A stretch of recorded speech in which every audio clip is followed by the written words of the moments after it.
Friends, यदि आप competitive examination की तैयारी कर रहे हैं या आप अच्छी इंग्लिश बोलना चाहते हैं तो आज के इस सेशन को आखिरी तक देखिएगा।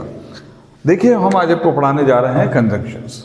कंजंक्शंस का मतलब होता है जोड़ने वाले शब्द, हिंदी में कहते हैं संयोजक बोधक। यानी कि जो किसी को जोड़ते हो, है ना।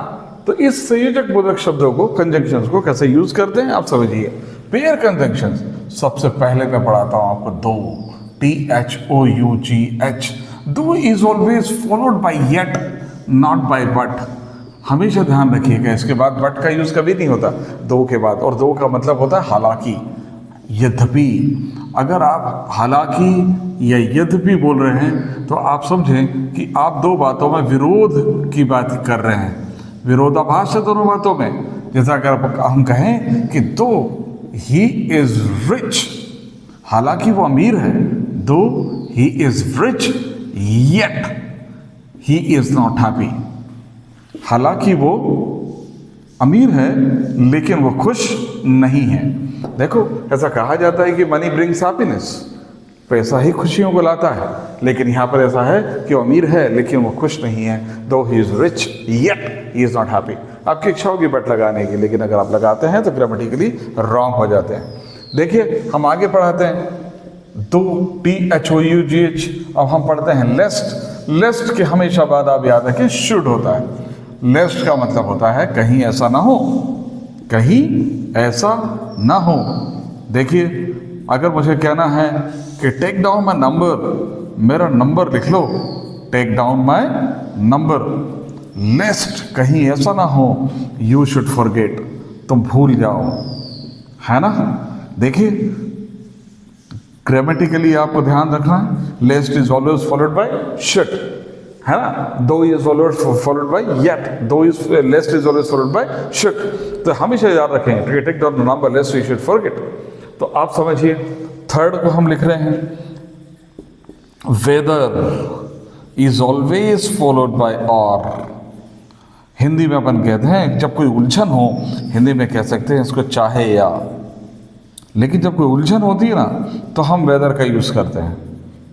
जैसे कि मैं आपको एक एग्जांपल देता हूँ कि चाहे वेदर यू बिलीव और नॉट, मतलब मुझे उलझन है, मुझे नहीं पता कि आपको पता है या नहीं, आप मानते हो या नहीं, तो इंग्लिश में कहेंगे वेदर यू बिलीव और नॉट।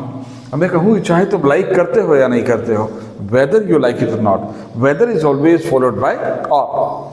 नेक्स्ट देखिए, अगर मुझे बोलना है the reason why is always followed by that, not by because। आपकी इच्छा होगी बिकॉज लगाने की, लेकिन याद रखिएगा कि रीजन भी कारण बता रहा है, वाई। देखिए, अगर मुझे बोलना है कि the reason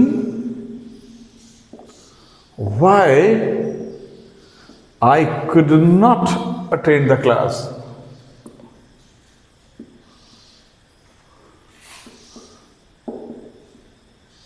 that it was raining cats and dogs।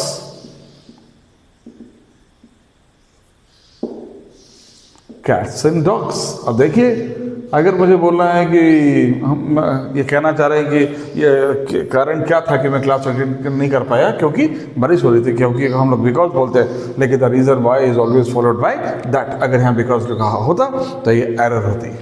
अगर मैं आगे बढ़ता हूँ, हार्डली, स्केर्सली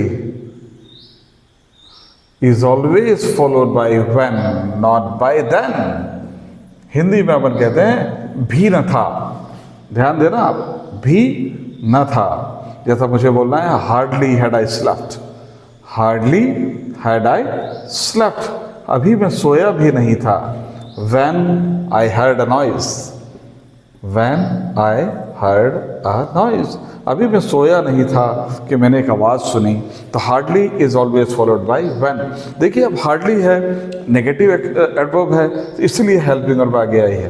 कभी इस तरह के सेंटेंसेस में inversion form of the verb use होता है, आपको हेल्पिंग वर्ब आगे करनी होती है। Is it clear? I am hoping कि आप इसको समझा होगा आपने, और ये बहुत ही साधारण और बहुत ही सामान्य समझ है इंग्लिश भाषा के बारे में। आप इसको सीखते रहिए और आगे बढ़ते। इसके नंबर 2 पे भी हम आने वाले हैं, इस लिस्ट को हम आगे बढ़ाएंगे। यदि आपको पसंद है तो आप इसको लाइक करके हमें कमेंट में जरूर लिखें कि मैं आपको क्या क्या चैप्टर्स और आगे पढ़ाऊँ। Thank you.